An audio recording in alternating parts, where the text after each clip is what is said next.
acredito que muita coisa foi feita ao longo do governo Lula, mas sem dúvida há muita coisa por fazer, inclusive para melhorar a qualidade. Mas sem dúvida o que se fez já foi muito. Esse foi o governo que criou mais escolas técnicas do que havia até o início do governo.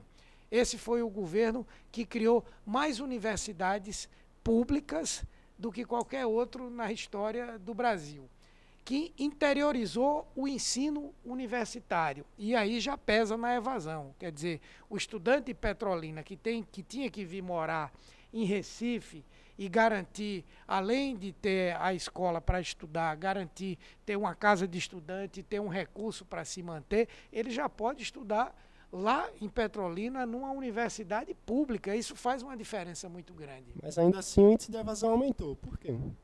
Bom, eu creio que deve haver razões, outras que eu não domino. Eu suponho que pontos como esses que eu estou lhe falando, o fato de você ser obrigado a trabalhar, o fato de você ter que se manter muitas vezes fora da sua própria cidade, e realmente eu não sou um expert em evasão escolar, especialmente na universidade, que possa lhe responder. Mas posso dizer com toda certeza que um grande esforço por fazer coisas que fixem as pessoas às suas próprias cidades onde vivem, o governo fez.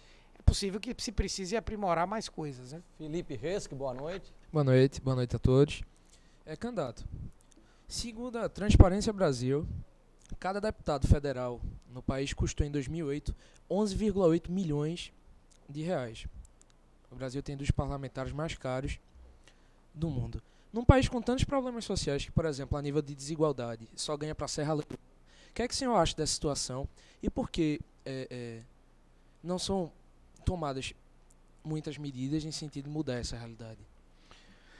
Bom, eu entendo primeiro o seguinte, eu acho que é sempre muito importante a gente fazer uma diferenciação entre o que é a remuneração e o que é a estrutura para se desenvolver um trabalho parlamentar. Os salários que são pagos aos parlamentares no Brasil, embora no comparativo com o conjunto da população eles são altos, em comparação com os salários do parlamento de outros países, eles não são tão diferentes. E se nós compararmos com outros cargos de responsabilidade que existem na República, também não. Por exemplo, no Poder Judiciário, se você vai para o Supremo Tribunal Federal, que corresponderia em termos de poder ao que é um deputado ou um senador, lá eles têm um teto e recebem 24 mil reais, não é? Um deputado ou um senador está na faixa de 16 mil, que é muito, como eu estou lhe dizendo, em comparação ao que a população recebe, mas que está dentro de uma média internacional. Segundo, o que muitas vezes tentam dizer que é o custo de um deputado, é o salário dele, são coisas que são necessárias para o exercício do mandato parlamentar. Ele precisa ter uma boa assessoria para apoiá-lo na defesa dos seus projetos de leis, nas suas proposições, no seu posicionamento em relação a propostas que chegam a ele para ele relatar.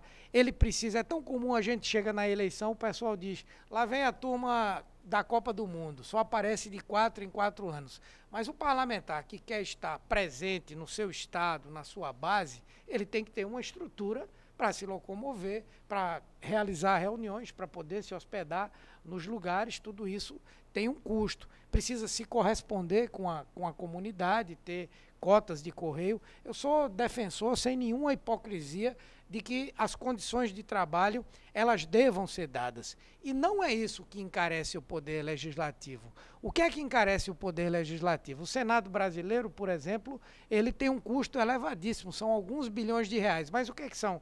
São cargos comissionados, são cento e tantos diretores que o Senado tem para 81 senadores, são atividades meio, plano de saúde, creche, são coisas que inclusive são para os funcionários, além dos altos salários que são pagos no legislativo para os funcionários de carreira. Talvez você não saiba, mas, por exemplo, muitos funcionários, uma grande quantidade dos funcionários do Congresso Nacional ganham mais do que os membros do poder ganham mais do que os deputados e os senadores. Então o senhor acha que, por exemplo, o paletó deve ser financiado pelo Estado? Não, eu não estou defendendo isso, que paletó Mas nenhum é seja o financiado. paletó. Não, onde foi que eu disse isso? Em nenhum momento eu disse isso. Eu estou falando que o parlamentar, ele precisa de recursos para se comunicar com o seu eleitorado, ele precisa de recursos para poder chegar à sua base, ele precisa de recursos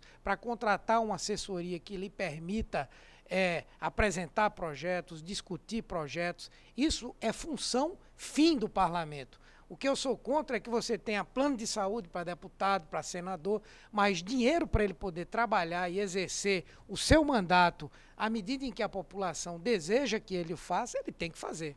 Nós vamos agora a um rápido intervalo, daqui a pouco a gente volta, lembrando que daqui a pouco nós vamos ter também a participação das organizações não governamentais aqui no programa. Daqui a pouquinho, não percam a entrevista que nós estamos fazendo aqui na TV Nova Nordeste com o candidato do PT ao Senado, Humberto Costa. Já já, depois do intervalo, a gente volta.